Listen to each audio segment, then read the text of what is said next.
সুস্মিতা রান্নাঘরে সবাইকে স্বাগত। আজকের রেসিপি এঁচোড় চিংড়ি। প্রথমে এঁচোড়টাকে আমি কেটে ভালো করে জলে ধুয়ে নিয়েছি। এঁচোড়টা আমি লবণ আর হলুদ দিয়ে আমি সিদ্ধ করে নেব। দুটো প্রেসারে সিটি মেরে আমি নামিয়ে নেব। মশলা দেব লবণ, হলুদ, কাঁচা লঙ্কা, শুকনো লঙ্কা, পাঁচফোড়ন, একটা তেজপাতা, কাঁচা ছোলা ভেজানো আছে, আদা রসুন কাঁচা লঙ্কা পেস্ট দেবো, পেঁয়াজ কুচি, টমেটো কুচি, আর এখানে 150 গ্রাম চিংড়ি আছে। চিংড়িটাও ভালো করে ভেজে নেব। তো চলুন আজকের রেসিপিটা বানিয়ে দেখাই।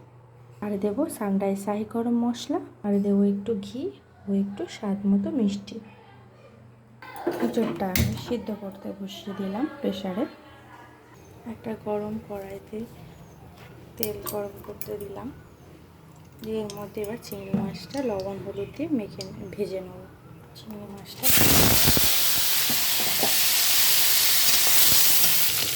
আমার ভাজা হয়ে গেছে, এবার তুলে নেবো পাত্রে। এবার ওই কড়াইয়ের মধ্যে আর একটু বেশি করে তেল দিয়ে এর মধ্যে দেবো একটা শুকনো লঙ্কা, তেজপাতা ও পাঁচফোড়ন দিয়ে নাড়াচাড়া করে নেবো। নাড়াচাড়া দেবো পেঁয়াজ কুচি দিয়ে নাড়াচাড়া করবো। পেঁয়াজটা ব্রাউন হবে যতক্ষণ না ততক্ষণ নাড়তে থাকবো। পেঁয়াজটা আমার ব্রাউন হয়ে গেছে। এর মধ্যে দেবো টমেটো, দুটো টমেটো মাঝারি সাইজে দিলাম। ওই ছোলাটা দিয়ে দেবো একসাথে দিয়ে নাড়াতে থাকবো। পেঁয়াজটা আমার ভাজা হয়ে গেছে। পেঁয়াজ টমেটো এর মধ্যে দেবো 2 চামচ আদা রসুন কাঁচা লঙ্কা পেস্ট করা ছিল। তারা কষতে থাকবে মশলাটা ভালো করে।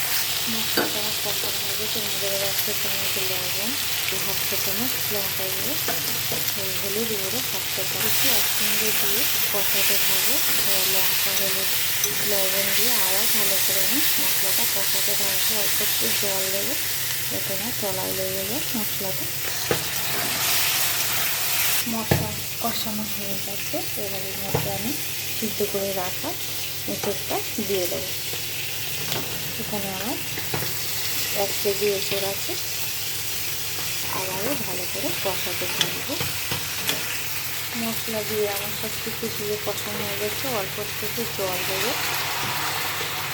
দিয়ে আবার একটু 1 মিনিট ঢেকে আমি দমে রাখবো। ফিরে আসলাম 1 মিনিট পর। এবারে দিয়ে দেবো চিংড়ি মাছ ভাজাগুলো। এঁচোড় আমার হয়ে গেছে। এবার চিংড়ি মাছ দিয়ে একটু নাড়াচাড়া করে দেবো স্বাদ মতো মিষ্টি। দেবো 1 চামচ ঘি না দিলে এঁচোড়ের স্বাদটা একটু ভালো হয় না, তো 1 চামচ ঘি দিলাম।